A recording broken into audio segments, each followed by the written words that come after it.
एक नाटक से दूसरे नाटक की जो जर्नी है, उसके बीच का जो दरमिया है ना, उसके बीच आपको पता चलेगा कि हमने तो यार बहुत कुछ सीखना है। अभी हमारी बॉडी लैंग्वेज ऐसी होनी चाहती। अभी कभी कभी नाटक करते करते लगता है हाथ कहाँ ले जाएं, हाथ का क्या करूं, लोग मुझे देख रहे हैं तो क्या। एक जो खेलने वाली बात होती है ना, जितना जैसे आप गाड़ी चलाते हैं ना, आप फर्स्ट टाइम कार या साइकिल या मोटरसाइकिल जब सीख लेते हैं, चलाते हैं, तो ऐसे से चलाते हैं कि कहीं कुछ गड़बड़ हो जाए। उतनी दूर से गाड़ी आ रही तभी आपने ब्रेक लगा लेंगे, धीरे धीरे कर लेंगे। लेकिन सीख लेने के बाद तो फिर वो मोबाइल में बात भी कर रहे हैं, गियर भी लगा ले रहे हैं। और ये कैसे हुआ? एक दिन में नहीं हुआ। ये कैमरा ही नहीं, आप किसी ऑफिस में जाते हैं इंटरव्यू देने या किसी नई जगह जाते हैं तो मन में एक भय होता है, एक डर होता है कि अनजान जगह आप गए हैं, क्या रिएक्ट करेंगे लोग, कहीं गलती ना हो जाए। तो जब आप यहाँ से सीख कर जाते हैं तो उसका कुछ बेनिफिट आपको मिलता है। जब आप किसी इंस्टीट्यूट से होते हैं, वहाँ पर कैमरा, जैसे शॉर्ट फिल्म अभी किया आपने, तो अभी आपको बेसिक चीज़ें तो बता ही दिया इन्होंने कि भाई ये लेफ़्ट है, ये राइट है, हाँ, ये लेंस है, फलाना है, ढमकाना है, तमाम चीज़ें उन्होंने आपको बताया है। डर स्वाभाविक है और डर होना भी चाहिए। डर ना अगर आपके अंदर नहीं रहेगा तो भी आप अच्छा काम नहीं कर पाएंगे। इसका मतलब है आप ओवर कॉन्फिडेंट हो गए। लेकिन अभी डर कितने % में है? हमारे साथ भी ऐसा होता था। जब हम नई एक्टिंग हमने कैमरे के सामने की तो एक भय बना रहता था। कैमरा चलते ही रोलिंग, कैमरा एक्शन, नेगेटिव चल रही है। तब तो अब डिजिटल हो गया, तब नेगेटिव था, कहीं कट हो गया तो क्या होगा। तो ये चीज़ें स्वाभाविक है, थोड़ी सी रहेंगी। ऐसे में आपको सिर्फ अपना थिएटर और अपना इंस्टीट्यूट ही याद करना है कि हमने सर ने हमको ये बताया, सर ने हमको वो बताया। डायलॉग ले लीजिए, आप याद रखिए। आम तौर पर आपके सामने कोई बड़ा अभिनेता पड़ गया, वहाँ डर लगता है कि भाई ऐसा है, अमिताभ बच्चन के सामने आपको डायलॉग बोलना पड़ गया। तो जो बहुत मैच्योर एक्टर होते हैं ना, वो कंफर्ट फील कराते हैं। थोड़ा बहुत आपके साथ 5 मिनट बैठेंगे, कोई बात नहीं, वाह वाह, वेरी गुड, तो आप मिक्सअप हो जाते हो। अगर आप नहीं हो पा रहे हो तो आप अपना बात शेयर करो डायरेक्टर से कि सर मैं अभी पहली बार हूँ और सर के सामने हो रहा है 2 मिनट, तो वो खुद आपको समझदार होगा तो 5 मिनट आपको ऐसा माहौल देगा कि आप कर लोगे। और अगर नहीं भी मिलता है तो सिर्फ आपको एक ही चीज़ सोचना है कि यू आर द बेस्ट, तुम अच्छा करोगे। अपने आप को आपको तैयार करना है। और जब एक टेक हो गया तो फिर धीरे धीरे खुद ही कॉन्फिडेंस आ जाएगा। डर के आगे जीत है। होता है, माहौल मिलता है, अपने आप सही हो जाता है वो। पर उसमें यही सब काम आता है जो इंस्टीट्यूट में आप काम करते हैं। इसीलिए है ये इसीलिए है। कहाँ कहाँ रोक टोकेंगे, डायलॉग गड़बड़ हो गया, एक्सेंट गड़बड़ हो गया, तलफ़ुज़ कुछ ख़राब हो गया, आपका डिक्शन, तो ये सब सारी चीज़ें तो आप सीख कर गए हो। और रीटेक दे देना कोई बुरी बात नहीं है। रीटेक तो सब देते हैं, हम लोग 15 रीटेक देते हैं कभी कभी। रीटेक देना तो अच्छी बात है, लेकिन रीटेक किसी खास वजह से हो रहा हो, कंटिन्यू हो रहा, डर की वजह से हो रहा, वो गड़बड़ है। कभी कभी आपने अच्छा शॉट दे दिया, कैमरे के पॉइंट ऑफ व्यू से कुछ गड़बड़ हो गया, पीछे कोई आ गया फ्रेम में, लाइट ग्लीज कर गई, फ्लिकर हो रहा है, तमाम चीज़ें हो गई, कट कट कट बोल दिया उन्होंने।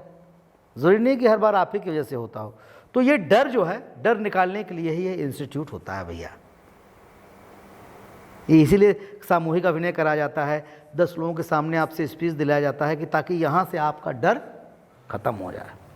देखो भैया, एक एक्टर के अंदर रिजेक्शन सुनने की क्षमता होनी चाहिए और हर रिजेक्शन को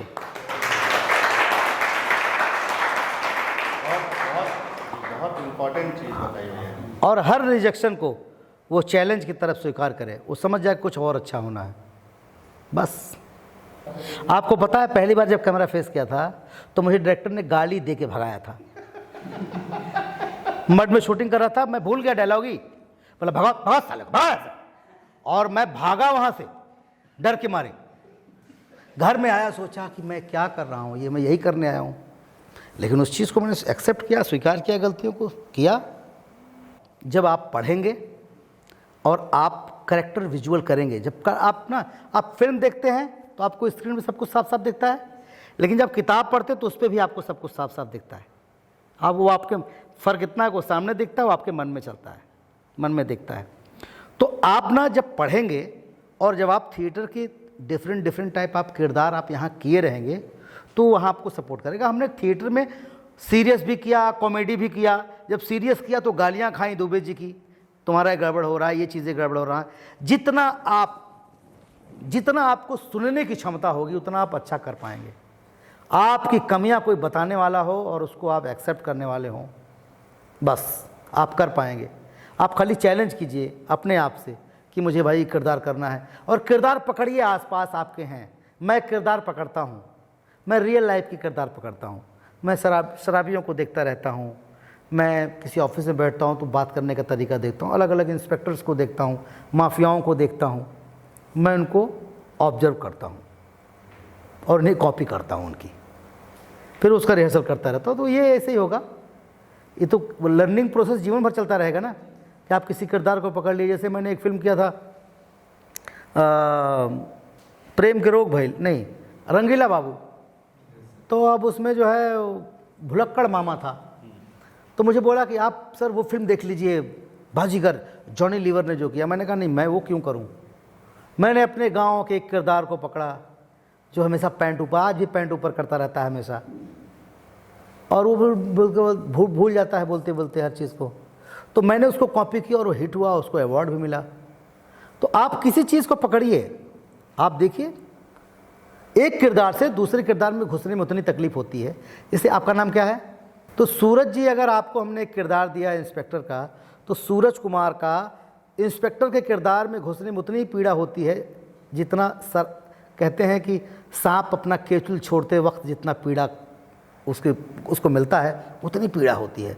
किरदार में घुसने में तकलीफ तो होगी भाई, पर उसको तैयार करना आप ही, इसीलिए इसी बात का तो एक्टर होता है, इतना आसान तो है नहीं। इसी बात को तो किरदार कहा जाता है, इसी बात का तो कलाकार कहा जाता है। किरदार में घुसने की जो तैयारी है वो आप करिए, आप जाइए और अपने गुरु को चाट डालिए। आप देखिए आप पहुंचेंगे 100%। सिनेमा देखिए खूब, किताब पढ़िए खूब, आएगा। मैं अभी भी करता हूँ, देखता हूँ। मैं अभी भी, मुझे लगता है कि 30% ही कंप्लीट हो पाया हूँ, 70% अभी सीखना बाकी है। समझ गए ना? और सही बात है, ये फैक्ट है। मुझे भी बहुत कुछ सीखना, मैं भी लगा रहता हूँ सीखने में। तो ये सीखने की प्रक्रिया बंद नहीं होनी चाहिए, बस अपने आप हो जाएगा भैया।